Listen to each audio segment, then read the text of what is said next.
சங்கீதம் 139. கர்த்தாவே, நீர் என்னை ஆராய்ந்து அறிந்திருக்கிறீர். என் உட்காருதலையும் என் எழுந்திருக்குதலையும் நீர் அறிந்திருக்கிறீர். என் நினைவுகளை தூரத்திலிருந்து அறிகிறீர். நான் நடந்தாலும் படுத்திருந்தாலும் என்னை சூழ்ந்திருக்கிறீர். என் வழிகளெல்லாம் உமக்கு தெரியும்.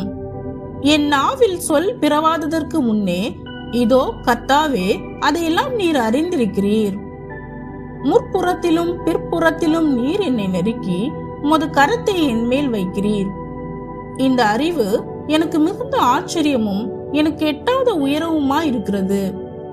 உம்முடைய ஆவிக்கு மறைவாக எங்கே போவேன்? உம்முடைய சமூகத்தை விட்டு எங்கே ஓடுவேன்? நான் வானத்திற்கு ஏறினாலும் நீர் அங்கே இருக்கிறீர். நான் பாதாளத்தில் படுக்கை போட்டாலும் நீர் அங்கேயும் இருக்கிறீர். நான் விடியற் காலத்து செட்டைகளை எடுத்து சமுத்திரத்தின் கடையாந்திரங்களிலே போய் தங்கினாலும் அங்கேயும் உமது கை என்னை நடத்தும். உமது வலது கரம் என்னை பிடிக்கும்.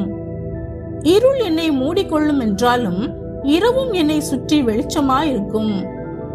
உமக்கு மறைவாக இருளும் அந்தகாரப்படுத்தாது.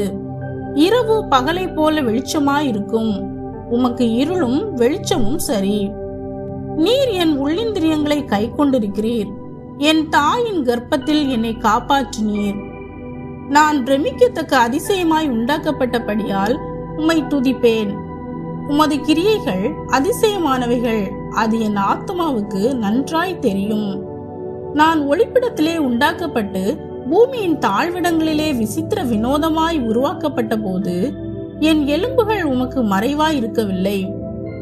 என் கருவை உம்முடைய கண்கள் கண்டது. என் அவயவங்களில் ஒன்றாகிலும் இல்லாத போதே அவைகள் அனைத்தும் அவைகள் உருவேற்படும் நாட்களும் உமது புஸ்தகத்தில் எழுதியிருந்தது. தேவனே, உமது ஆலோசனைகள் எனக்கு எத்தனை அருமையானவைகள்! அவைகளின் தொகை எவ்வளவு அதிகம்! அவைகளை நான் எண்ண போனால் மணலை பார்க்கிலும் அதிகமாம். நான் விழிக்கும் போது இன்னும் உம் மண்டையில் இருக்கிறேன்.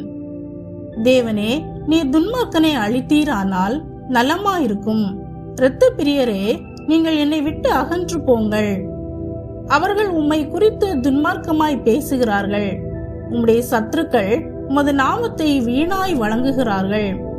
கர்த்தாவே, உம்மை பகைக்கிறவர்களை நான் பகையாமலும் உமக்கு விரோதமாய் எழும்புகிறவர்களை அருவருக்காமலும் இருப்பேனோ? முழு பகையாய் அவர்களை பகைக்கிறேன். அவர்களை எனக்கு பகைஞராக எண்ணுகிறேன். தேவனே, என்னை ஆராய்ந்து என் இருதயத்தை அறிந்து கொள்ளும். என்னை சோதித்து என் சிந்தனைகளை அறிந்து கொள்ளும். வேதனை உண்டாக்கும் வழி என்னிடத்தில் உண்டோ என்று பார்த்து நித்திய வழியிலே என்னை நடத்தும். ஆமேன். பிரியமானவர்களே, இந்த சங்கீதம் நம்மை தேவன் எவ்வளவு ஆழமாக அறிந்திருக்கிறார் என்பதை வெளிப்படுத்தும் ஒரு அற்புதமான சங்கீதமாகும். நாம் தேவனால் அற்புதமாக படைக்கப்பட்டவர்கள். நம்முடைய எண்ணங்கள், வார்த்தைகள், செயல்கள் எல்லாவற்றையும் அவர் அறிந்திருக்கிறார். நாம் எங்கு சென்றாலும் எந்த நிலையில் இருந்தாலும் அவருடைய சந்நிதி எப்போதும் நம்முடன் இருக்கிறது. இன்று தேவன் உங்கள் வாழ்க்கையை குறித்து ஒரு நோக்கம் வைத்திருக்கிறார். நீங்கள் ஒருபோதும் தனியாக இல்லை என்பதை நினைவில் கொள்ளுங்கள். தேவன் உங்களை அறிந்தும் நேசித்தும் வழிநடத்தியும் வருகிறார். உங்கள் வாழ்க்கையில் என்ன நடந்தாலும் அவருடைய திட்டம் சிறந்ததே. அவர் மேல் நம்பிக்கை வைத்து ஜெபத்தில் நிலைத்திருங்கள். தேவன் உங்களை ஆசீர்வதித்து சந்தோஷத்தினாலும் சமாதானத்தினாலும் நிரப்புவார். ஆமேன்.